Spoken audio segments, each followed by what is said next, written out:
G'day, my name is Carl, and I'm from the band Ice Planet 9000, and my other project is called Angel Spit.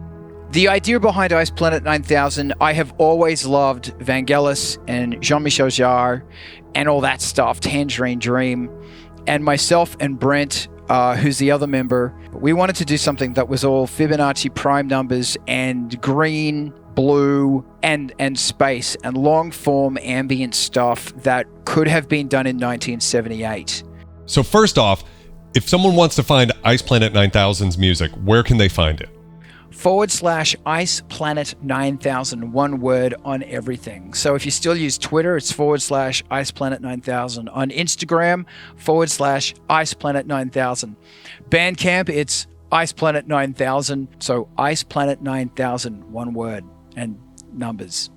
Maybe we should start with the blaster beam, just because It's gotta be the most unique element. I don't think I've ever seen one before, and especially when it came to, all right, we're gonna do this live, it's gotta be the blaster beam. So what was the thought process there? So this is a blaster beam. It's technically halfway between the blaster beam that Craig Huxley came up with and halfway between the beam that Mickey Hart from the Grateful Dead came up with. The concept, it's a piece of aluminium. A real Huxley blaster beam is 12 to 18 to 20 feet long, and they don't use piano wires.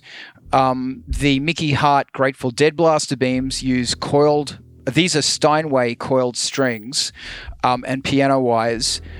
The bottom one here goes down to 20 cycles. So this is a very, very low E. So that's on the threshold of your hearing. Then I've got 6 that are tuned to 1E above that, which is about 40 cycles here. And then I've got 4 that are tuned to 80 cycles. So the whole thing is in E. And that's really fun because you can do...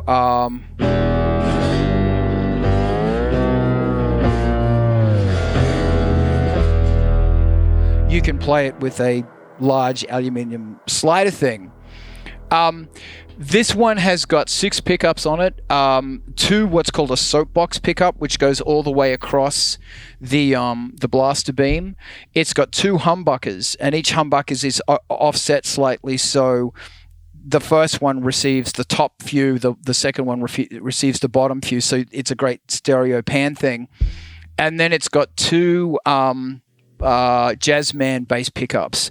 So it's got a really beautiful spread. Because it's aluminium, this thing, that'll ring for a minute, for 60 seconds. It's also got some a little bit of effects on it. It doesn't need it. This is just for the 5.1 thing. It's also got 2 pickup mics in underneath it. So it's technically kind of 6.1. And what I do in the live set is I send the 2 soapboxes, which are this big, beautiful, wide frequency response, to the front 2 speakers, and the 2 humbuckers to the back 2 speakers. And then there's a dedicated sub.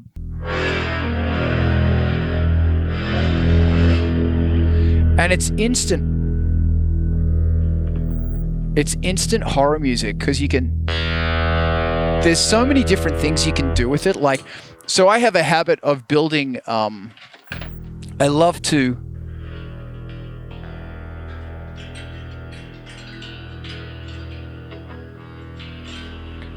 building instruments. And this was the one that I had to build because I built all this other stuff, but it's beautiful. I used it a lot on the last Angel Spit album, The Bastard Gods, because when you distort it, you can be running each output to a different amp, and you can have an absolutely massive sound. The resonant properties of aluminium are very distinctive. They're quite zhangy and hard. And because I'm using straight up piano strings, it's creating a lot of, because of the vibration of the strings and the resonant factors of the beam itself, it's creating a lot of frequencies.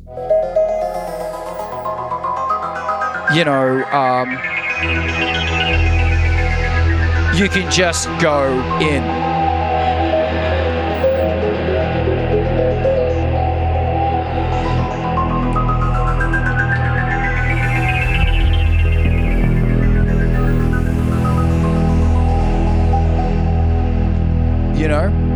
So it's really dreamy.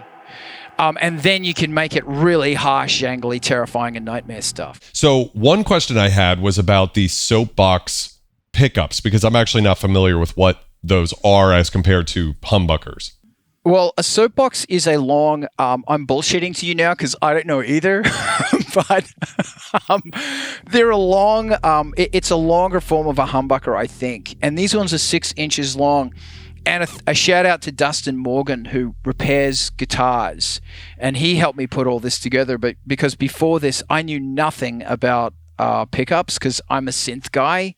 But the learning process was fantastic. And something I did learn, and you're going to notice I never answer the question, is that when you move a pickup by 1/4 of an inch, 1/8 of an inch, you drastically change the sound. And because they're magnets, if they're both facing north that way, but if you flip one around, you're going to start getting anti-phasing. They're going to start canceling each other out because they're magnets, and that changes the sound. Sometimes it's good, sometimes it's not so good. So all of the pickups on this are angled at 45 degrees just cause. Humbuckers have got a really jangy, kind of like Stray Cats rock and roll sound, but the soapboxes sound creamy. They've got a really beautiful creamy response. And that's the great thing, is that when you're sending the humbuckers to the back, the rear speakers, and the soapboxes to the front, you are inside the blaster beam. And obviously the sub's going to the sub speaker. You're inside it and it's vibrating you, and it's fantastic. I was looking into a bit with Craig Huxley and the Star Trek motion picture soundtrack, which is the first place. It was used in Wonder Woman before that by Craig Huxley that same year, but Star Trek the motion picture really popularized the blaster beam. And watching him play it, he's got the tube, and then he also has a mallet or something like that. But I noticed you have a bow as well as almost some timpani percussion or something. Yeah. So the really interesting thing is that the Mickey Hart version is a lot more ambient, whereas the Huxley version, the thing about it is that the bridge is much closer to the strings, and they're not piano wires. They're steel strings, so they're a lot more flexible. So okay, I'm going to bang it. I don't know what this is going to do, but when you go, I think I just distorted everything. If you bang a blaster beam, it's going to have the most distinctive slap. And the best example, I mean, besides Star Trek the Motion Picture, is Episode 2 Star Wars, where they're flying Attack around. of the Clones, yeah. Yes, and they're flying around, and Jango Fett drops those sonic mines, and when they go pow, that's a blaster beam. That's that's not affected. That is a blaster beam just going clap. And the slap of the strings on the bridge gives it that clap sound. The drawbacks with the blaster beam is that the placement of the pickups is in such a way that you don't get the full range of it. Whereas with the Huxley one, I could put pickups all the way down here, and I'm never going to hit the pickup because of the height of the action. It cost me about $600. Although I put the plans on my Patreon, and since then about 3 or 4 other members of my Patreon have built on it and actually improved it. And there's also a blaster beam group on Facebook as well. And there's about a ton of pressure. The strings are putting about a ton of pressure on it, which is why if you look at the end, the eyelets that are keeping it in tune and keep it in tune remarkably well have about they're industrial strength eyelets because they're holding a lot of strength. I didn't answer your question. It's good. It's good. I was just asking about bowing it versus using. So for instance, let's start with just the difference between hitting it with that tube or hitting it with a mallet. So the mallet is going to sound like this.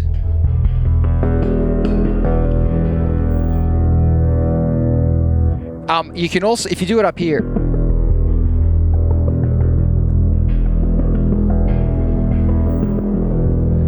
the great thing about one of these things is you'll hear the difference in the instrument as you go higher, as you hit it higher. With the tube is just brutal. The tube is mainly it's like my playing slide guitar thing.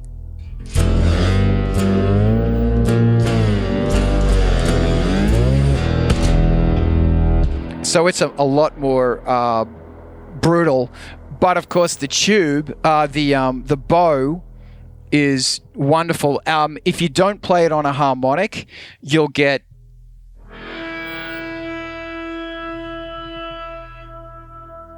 Oh, I give you a bit of volume there.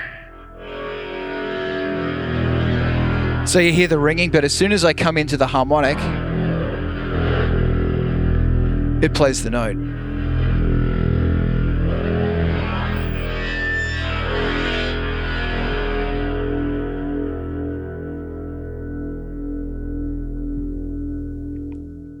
Do you find it limits you to the key of E because it's all tuned to E?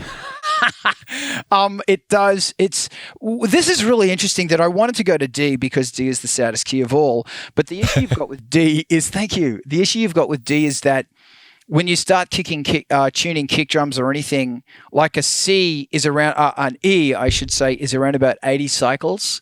So a kick drum thumping at 80 cycles is really good. But when you start falling below that, it starts getting like a D or a C. It starts getting, because a C is 65 cycles. And it's hard for things to be really accurately playing that. You can sit that there. You can go through and change the tuning of it, but I don't, because I suck. 75 cycles is about as low as you can go, which is an E flat on most club and like more commercial speakers and subs, where it'll be pretty accurate, and you won't have that phenomena of when you're playing an awesome track and you go to the low note on the chorus or something and it just disappears. It's the worst feeling in the world when you're playing live or something like that, and that note just evaporates because the club sound system can't do it. The place we're playing on December 11th, so we're doing a gig in LA on the 11th of December, and the place we're playing, the sub speaker goes down to I think it's 18 cycles or something. Let's talk about the gig, December 11th. How December 11th. It came about because when we were talking before, you had mentioned that, or maybe I heard this on the Art of Rock podcast, which, by the way, everybody should be listening to the Art of Rock. That's every Saturday at 12 p.m. Eastern, I believe. Yeah. Thank you.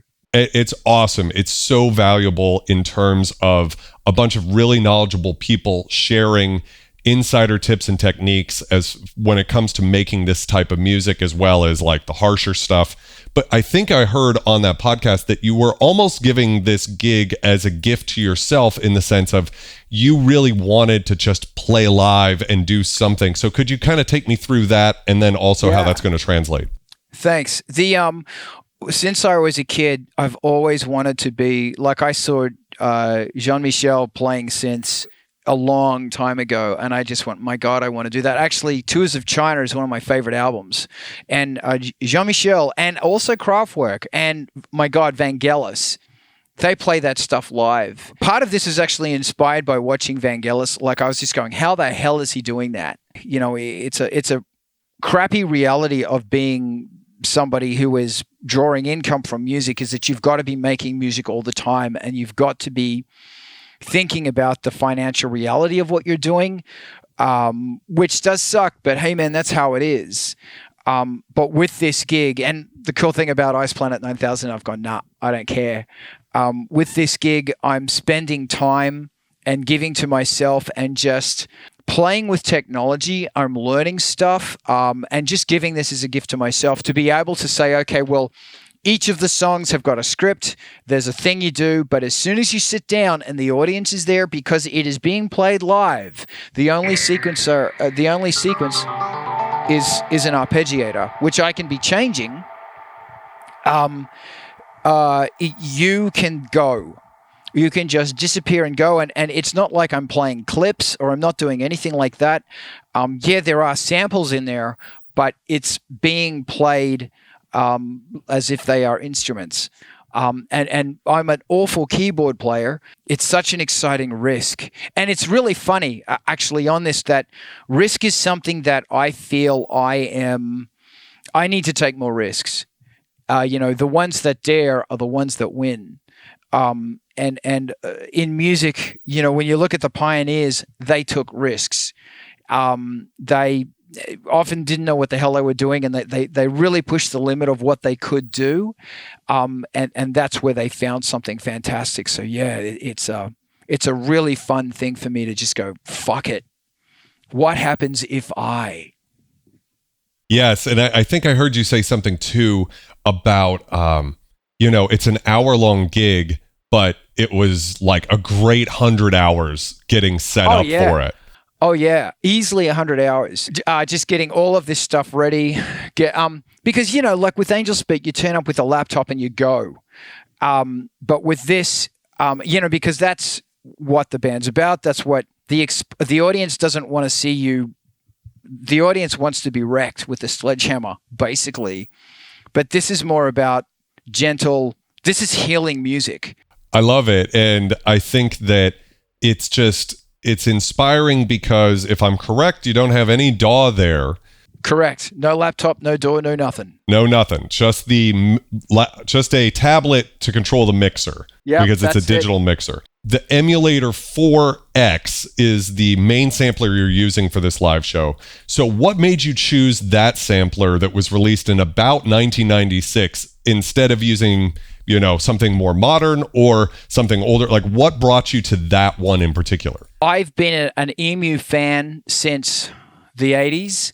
As mentioned, I got a bunch of Emaxes. I had an Emax 2, then I had an Emulator 2. I had an Emulator 3, which I foolishly sold. It's just, for me, it's the natural progression. This one is 128-note polyphony. It's got a full 128 meg RAM, which is nothing these days, but it's pretty cool. And it's got zip disks. Zip disks. It's got zip disks. That's how legit I am. The great thing about it is the sound is they're cheap. They're easily replaceable. I don't understand. Like, still see ESI 32s and 2000s on around for nothing. And they're such powerful samplers. And they sound great. The Emulator 3 is amazing. The Emulator 4 is better. There's so many different filters on this thing, like high pass, low pass, band pass, notch filter. Then they've got all these bat things. Then they've got the morphing things where they say, well, we'll morph from a band pass to a low pass or something like that. Yeah, the Morpheus Z-plane filters are in there. Yes, the Z-plane. They're fantastic. It sounds balls. It has never, ever, ever, ever, ever crashed, knocking on wood. Wow. Never crashed. The Emaxes have never crashed. This is the thing, is that I don't want to play with a DAW because DAWs crash every day.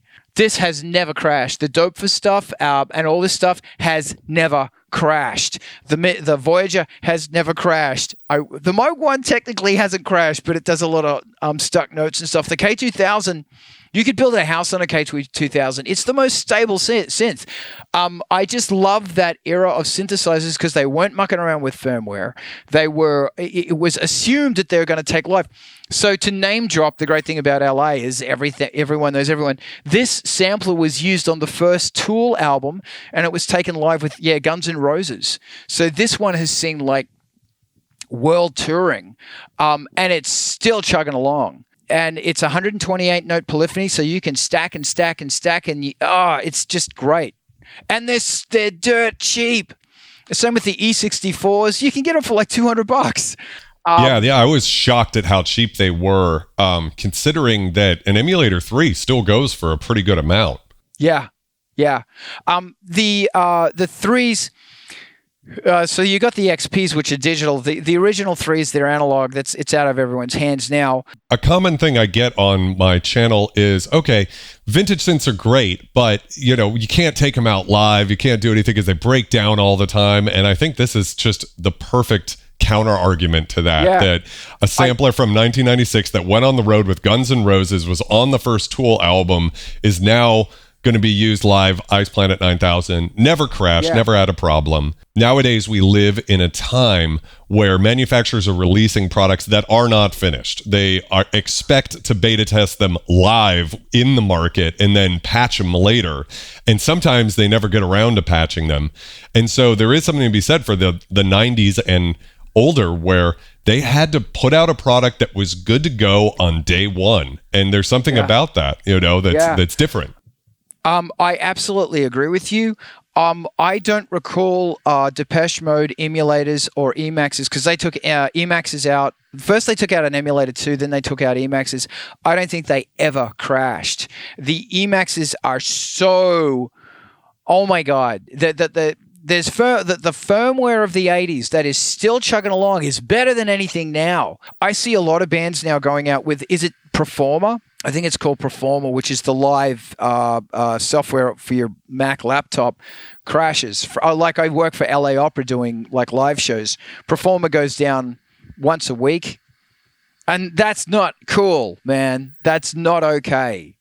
Just saying. And what's funny is that they used to use big Kurzweil samplers and stuff, but they stopped using them because of the weight and everything else, but they never crashed. Okay, so let's talk about the Emulator 4X in terms of how you're mixing it, like how you're using the outputs. And I also wanted to ask about delay and reverb. We'll get into that maybe a little bit more. Yep. I asked some dark ambient artists, actually. I was like, hey, I'm going to be interviewing Ice Planet 9000.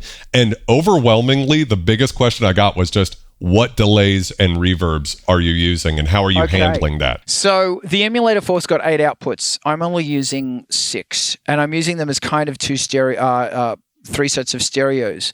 The main ones have got the effects on them. There's 2 effects built into the Emulator 4. They're pretty good.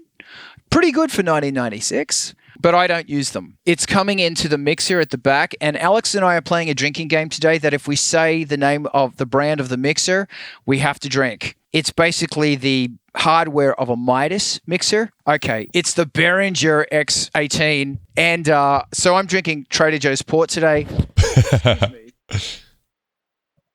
To run and get a bottle of gin. Dude, you are such a pirate. The place I work uses a Midas M32, and I love it. But that company bought them out, and I was urged to give it a try, so I'm giving it a try. It's got a mixing interface, which is called Mixing Studio. Is it Mixing Studio? And the great thing about this is that it's free. And all you have to do is, look at this. You can go in there and grab it and move it around like that. So this, the app is free, but then you buy a plug-in mixes for it, and it has the X18, and it's got Yamaha mixes, Allen and Heath mixes, Midas mixes, a whole bunch of different brands. It's got a Mackie mixer in there, and all you do is you buy modules, so this thing interfaces with them. Same layout of everything. This is awesome. My one, it's more stable than the native one that comes with that one. My one hang up with it is you can't get into it and mess with the routing, or maybe you can, and I haven't figured it out yet because I do need to go in there to mess with the routing. It does have a surround sound mixing option, but because I'm doing everything not quite like that, it's kind of hard. Part of what's going on is 2 auxiliaries. One is going to the, I'm not even going to try and say it because this is the noise engineering bat. The Desmodus Versio. Dude, listen to you. It's in there. The bat is the best reverb I have ever heard besides the Eventide on the Moog 1. The Eventide on the Moog 1 is just like everything else on the Moog 1, is bloody incredible.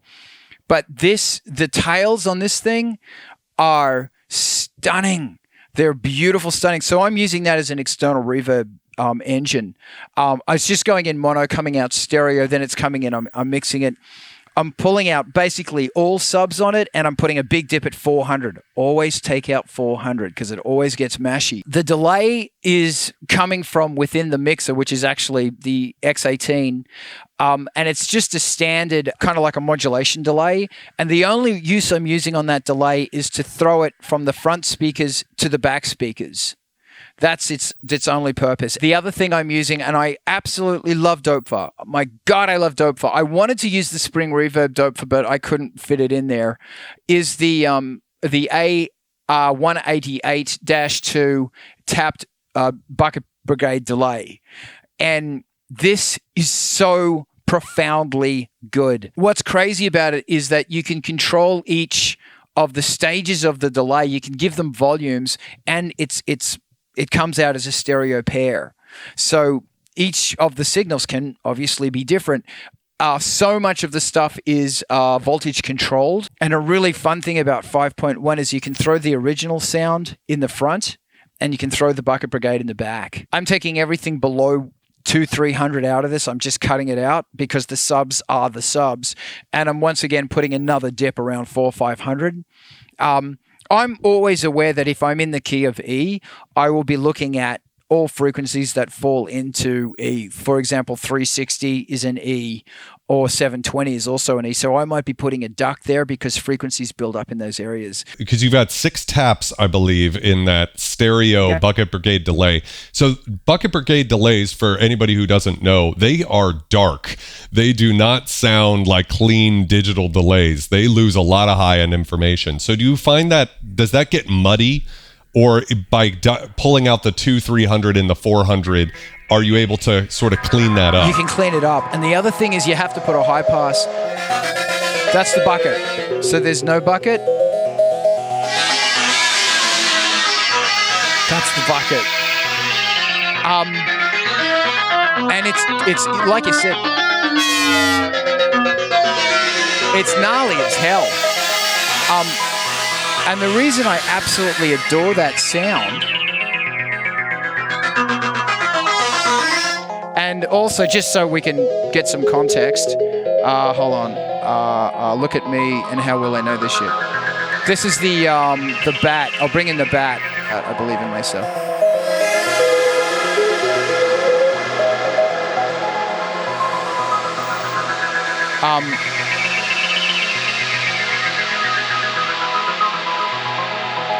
It is an absolutely stunning beautiful.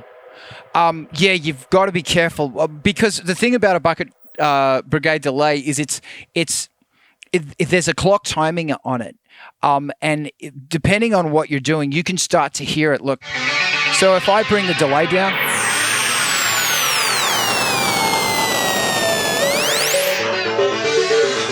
That's great. So you can actually hear the clocking in there. And that is potentially extremely amazing fun because there's not too many things in the digital realm that I'm sure there are, but I don't really care. Because you're doing that, you've got to keep an eye on the top end. So you might want to be adding a low pass just to scoop out some of that high-end stuff. And just like everything else with Doepfer, it's inexpensive and it sounds bloody awesome. And also, one more thing, I am running an LFO into it to ever so slightly change the delay time.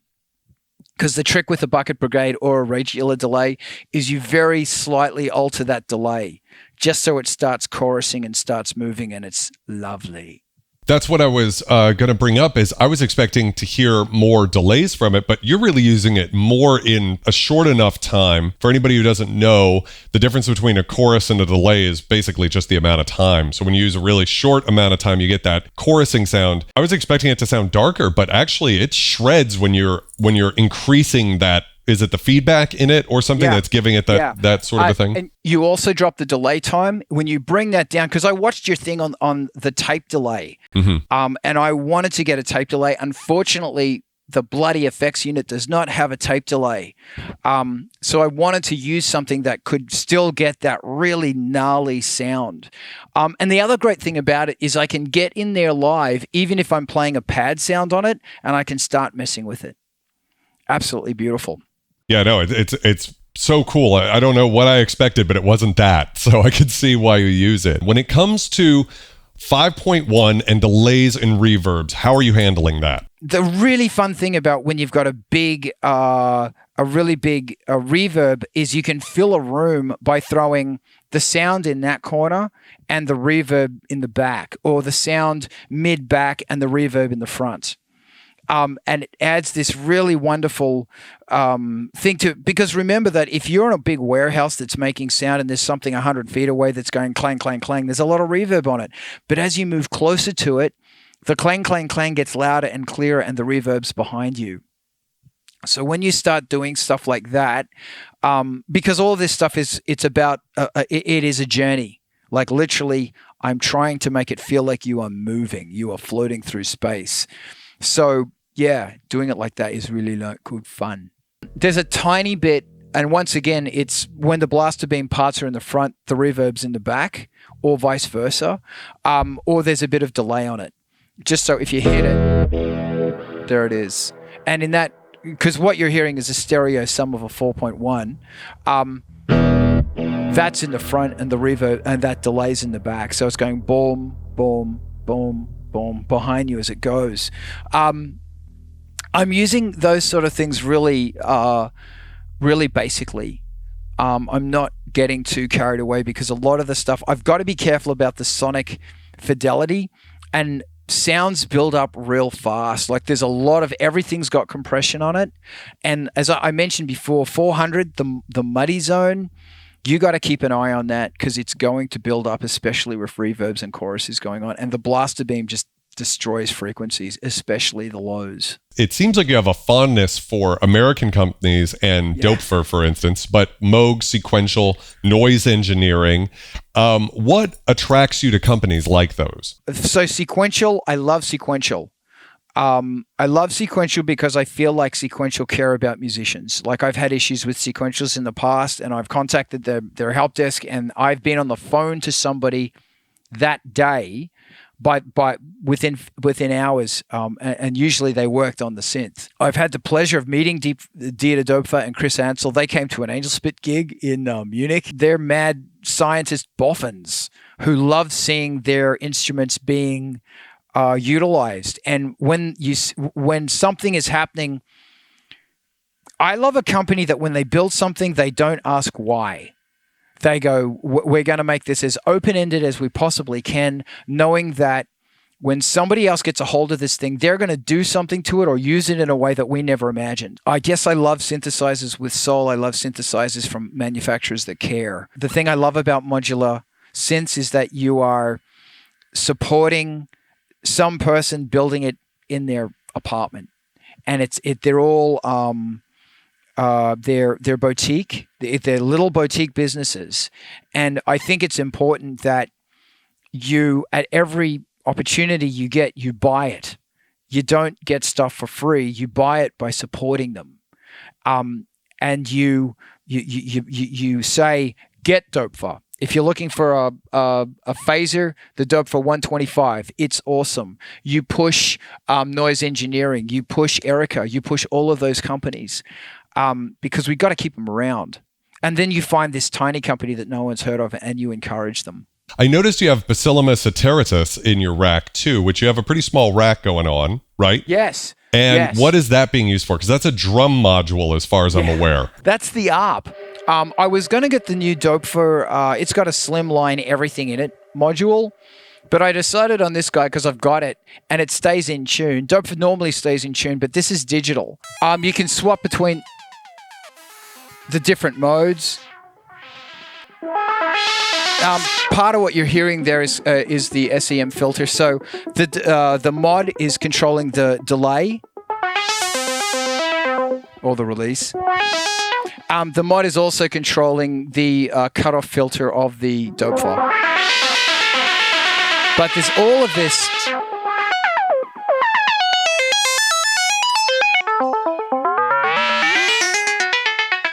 Really wonderful. Really wonderful stuff you can do with it. Like there's a whole bunch of additive crazy DX7 stuff you can do. It's absolutely lovely. Yeah.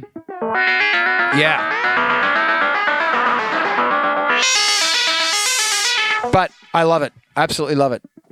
And it's a great drum module, but it's also, when you use it on bass, it's got a clarity and a punch to it. It's fantastic. Let's talk about your keyboard controller, because this is kind of, in a weird way, the superstar, because you were saying that it could do a bunch of different zones. I see 3 joysticks on the left there. Okay, so it's this is the Studiologic SL88. It's bloody great, and I did a whole bunch of research on this thing to find a controller. The keys feel brilliant, but what's amazing about it is that there's 4 main zones, and each zone can be on a different MIDI channel. It's got 2 MIDI outs. It's got a USB out. So you could either be flying a USB machine or 2 different MIDI machines. like each zone, it will control the volume and the actual sound you're using. So all you have to do is call up the preset and it sends out all the information. And the other great thing is you can say, well, it's going to be in this area here, but I'm going to transpose it up a few octaves, still staying in that area. And then you can be assigning the joysticks to different things. Like, for example, so stick 1 in this case is the vocal sustain, sustain off, sustain on. Stick 2 is the volume of the, there's a big bass sound in there. Bass off, just vocals. Bass in. That bass, incidentally, is in the back speakers, so it's not as loud here. And you can be assigning a whole bunch of different stuff. I've got an expression pedal and also a sustain, and the sustain doesn't have to be sustain. It can be any controller. Okay, so in this situation, there's a piano. But the expression pedal is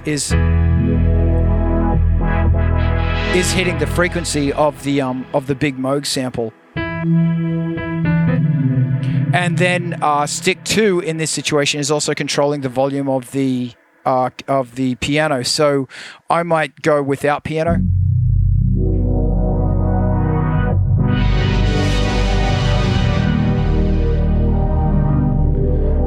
And then stick 3 is the sustain for them.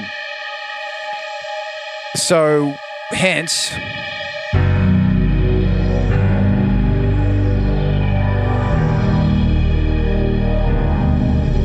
so I'm using my sustain pedal independent of that thing being sustained. Hey, Frank. So yeah, it's absolutely awesome like that. The only trick is you got to learn how to play the songs, and that's what I'm still dealing with.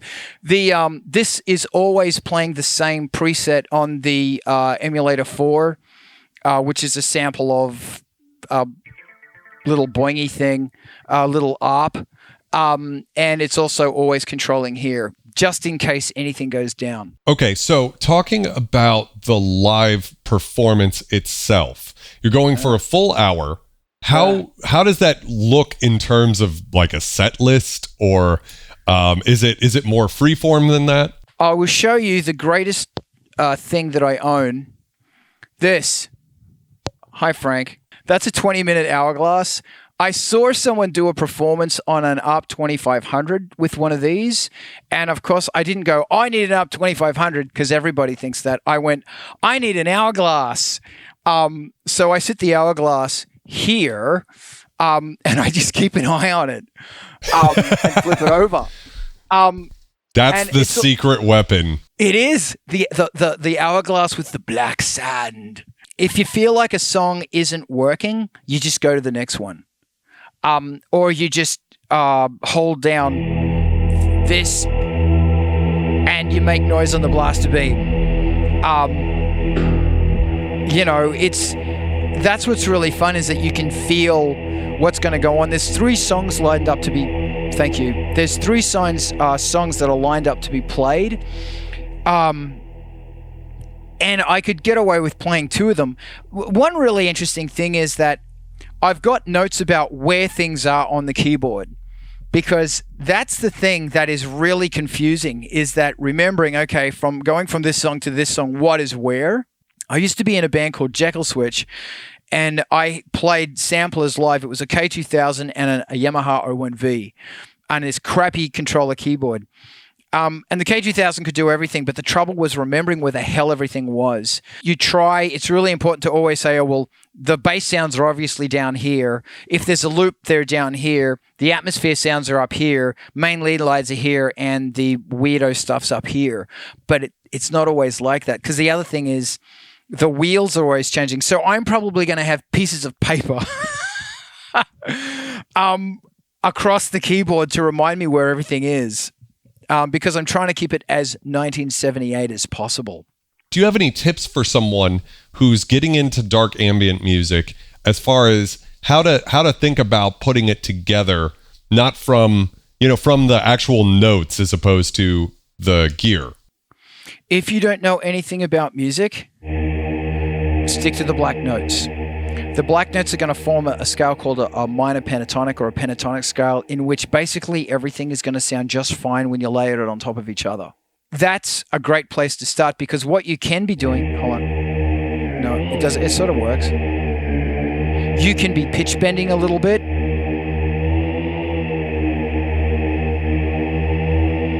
You can do all sorts of stuff if you keep the music simple and you start moving the sounds. Because a thing about, I guess, dark ambient is it's not the musicology of it, it's not the musicality of it, it's the sound design.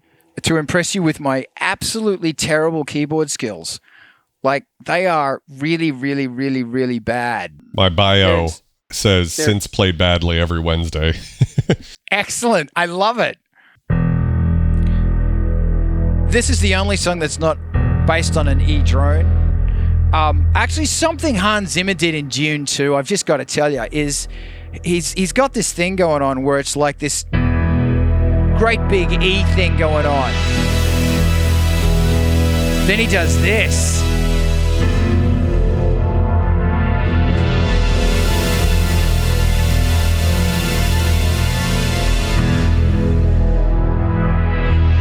But it's that tension between that E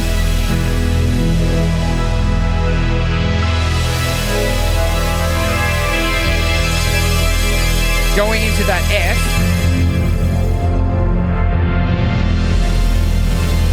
Listen to that tension.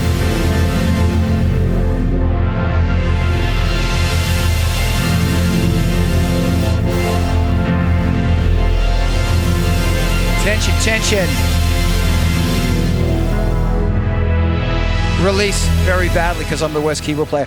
So he's holding this this E over an F, from an E to an F while it's holding an E in the bass. That's heaps of tension. Then it resolves. And I love doing that sort of stuff as well, where you've got, I love creepy chords. I love creepy chords like,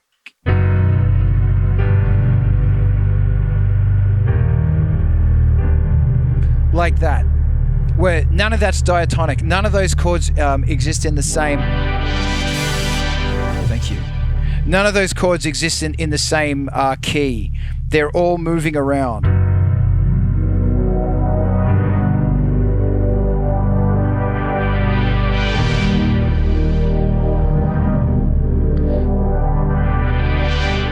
Because I love the sound of semitones moving ever so gently. Like that. I watched too much Doctor Who as a kid, and they did it all the time. Yeah. So if I was looking at your keyboard correctly, that first riff was like a E Phrygian dominant riff, where you're getting that major E and then a major F, but over the pedal tone of E. Yeah, kind of. I mean, like, it really was an E mashed the rules up a bit. And this one here that's going from like a B major to a G major. And the great thing about that is that it's that D sharp. Is that a sharped major chord? It's like that space chord, right? Yeah, it's a space chord. So they're all majors. Angel Spit's all minor. Ice Planet 9000's all major. So I've taken horror chords, and instead of playing the minor version, I'm playing the major version. It's all what I call going to see the elves music. Oh, Sam, we're going to see the elves in Rivendell. That big, that's a really typical, so that's going from 1 major to flat 6 major. And then, which is really kind of augmented thirds, whereas horror music is more like diminished thirds. So that's going from C up to a major third to E flat to a major third, minor third, I should say, to the F sharp minor third. And I'm playing the minor chords on top of all of them. Whereas if you do stuff like I'm going to go C major because it's awesome. Then I'm going to go to E major, which is a major third up, still major chord. Which you wouldn't normally have. You wouldn't normally have that chord in just a standard major scale. But it's so gorgeously powerful to the, I guess this is a G sharp major or an A flat major. Like it's just got such beautiful strength to it.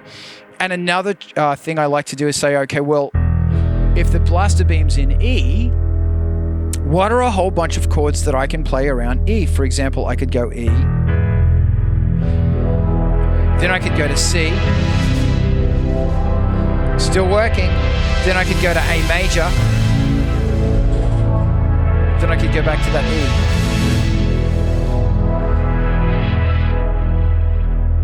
Or actually, no, I could do a Hans Zimmer at the end there. And I could go from the E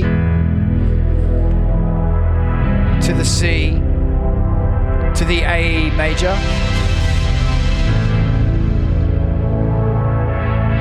E, and I'm going to play an F. Oh!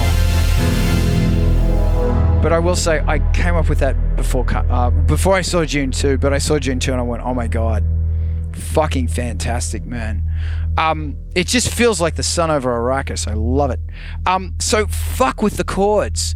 And the thing about it is, doesn't matter if if you don't know what the hell's going on. A lot of the great tracks by bands like Sonic Youth, they tune their guitars in such a way they don't know what the tuning is. It doesn't matter. Just what sounds good. And sometimes, like we were saying before, this wonderful.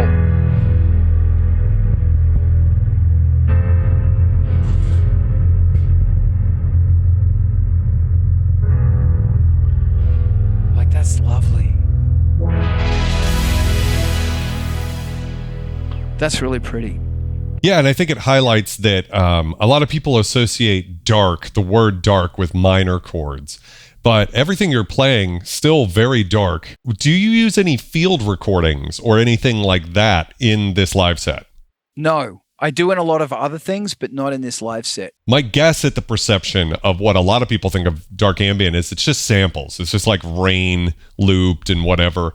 So I think the fact that you're doing it with analog gear and modular gear and vintage samplers, it's impressive to do it, and it's all synthy. And that's what I would say about Ice Planet 9000 in general, is comparing it with some other dark ambient, it is musical. It's not just drones. And I think that's the perception a lot of people have about dark ambient.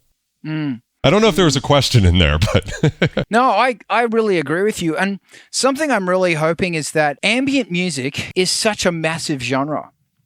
And it covers so many different areas from new age through to here's a sound that's going to go for 8 hours. And hey, man, it's all ambient. It's great. But it really, because you and me are from an industrial EBM cyberpunk kind of background, there's a lot of there's a big spectrum of that genre. But it's fascinating how ambient is huge. It's absolute. There's so much stuff.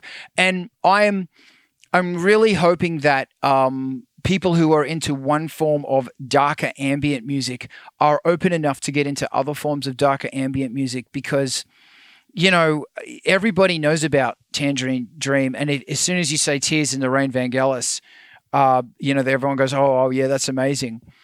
But I don't see too many bands that are actually tackling that level of musicality, that there can still be beauty and light and rhythm and melody in ambient music, in darker ambient music. There is some, but it is my hope that people, maybe it's my hope that I can discover more bands that are doing it, because they've got to be out there. But there's so many bands doing it, so I have a lot to learn. Is there anything you can think of that I haven't covered that might be useful to someone out there who's interested in making dark ambient? It's really important that you make your music. You've got several different options in your spare time. One is you can death scroll. 2 is you can go on YouTube and look at videos of synthesizers. Or 3, you can actually use your synthesizers. You can use that plugin. You can get something random, record it. Like I was playing with this thing here. Record it, loop it, muck around with it. Your time is super valuable. And don't give your time and attention and energy to something pointless like social media, like death scrolling or doom scrolling or whatever. Create music. I believe music helps people get through the act of listening to music, and the act of creating music helps you get through life. It helps me get through life. So I want to encourage you to, once this is finished, to get off the internet and make some music, because man, I'm telling you, you feel like $1 million after you've spent an hour just losing yourself in some sounds. Go rock. Thank you so much for being so gracious with your time. I think there's a lot of information that's going to be super valuable to anybody who's excited about making dark ambient music. One more time, if people want to follow Ice Planet 9000, where do they find you on the internet? Instagram /IcePlanet9000, IcePlanet9000, or one word. Facebook, IcePlanet9000. Twitter, if you still use it, IcePlanet9000. And YouTube is at IcePlanet9000. So everything is IcePlanet9000. And even IcePlanet9000.com. So I'll see you there. And if you have questions, reach out and I'll help you any way I can. If people want to go to the gig on December 11th, where do they go to find out more info about that? IcePlanet9000.com or IcePlanet9000's Twitter or Twitch, or not Twitch, Instagram, anywhere IcePlanet9000. And if you're in Hollywood, December 11th, it's at the LGBTQ Center. It starts at 7:30. Incidentally, the gig on the 11th of December, it's probably going to be the first of many. We're going to try and do this. Like I said before, the space we're playing is one of the best black box theaters in LA. Brilliant sound, brilliant light, brilliant projections. And it's got a capacity of about 50, 60 people. We're going to try and do it every 2 months and, pull in a guest artist or something, because there is a community and they want to hear this stuff. Thank you for having me, man. And dude, this is please awesome. Keep this in. Thank you for having me. You're a rock star and an inspiration. Your knowledge of synth is amazing, and I'll see you on Wednesday night.